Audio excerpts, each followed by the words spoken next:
గడిచిపోతున్నాయి, తరాలు వెళ్ళిపోతున్నాయి, నెలలు అయిపోతున్నాయి, క్యాలెండర్ మారిపోతుంది, డేట్లు మారిపోతున్నాయి. కానీ మన బ్రతుకులో కానీ సరైన పశ్చాత్తాపం కానీ మారు మనసు కానీ లేదు. ఆయన అంటున్నాడు కదా, మారు మనసు పొందితే సరి. ఓ కొరాజీన, బెత్సయిదా, సొదొమ గొమొర్రా పట్టణంలో చేసిన అద్భుతాలు మీ ముందు చేస్తే వాళ్ళు ఈ పాటికి మారు మనసు పొందుదురు. కానీ మీరు లోబడలేని తరముగా ఉన్నారు, మెడవంచలేని తరముగా ఉన్నారు. ఎంతకాలం మిమ్మల్ని నేను సహిస్తాను, ఎంతకాలం మిమ్మల్ని నేను భరిస్తాను. నిజం చెప్పినట్టు కదా, దేవుడు మనలో చాలా మంది భరిస్తూ వస్తున్నాడు.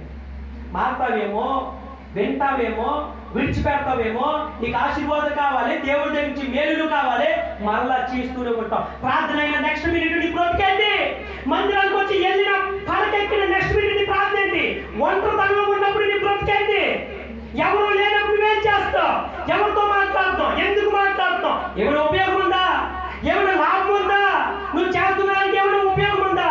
నీ బ్రతుకు పాడైపోతున్నా. చాలా మంది పాపాన్ని విడిచిపెట్టలే, నీ పాపాన్ని విడిచిపెట్టట్లేదు కాబట్టి ఇంకా దిగజారిపోతున్నావు, ఇంకా లోకానికి వెళ్ళిపోతున్నావు. దేవుడు అంట ఓ రోజుని భ్రష్ట మనసుకు అప్పగించేస్తాడంట. చెప్పి చెప్పి వెళ్ళకపోతే చాలా మంది దురాత్మలకు అప్పగించేదంట. సౌలుకి చెప్పాడు, అమాలేకులను లేపే, చిన్నలను పెద్దలను వృద్ధులను కనికరించుకో. వినలే మాట, చివరికి పరలోకం నుంచి దుష్టాత్మ వచ్చి దురాత్మలాగా ఆవరించింది.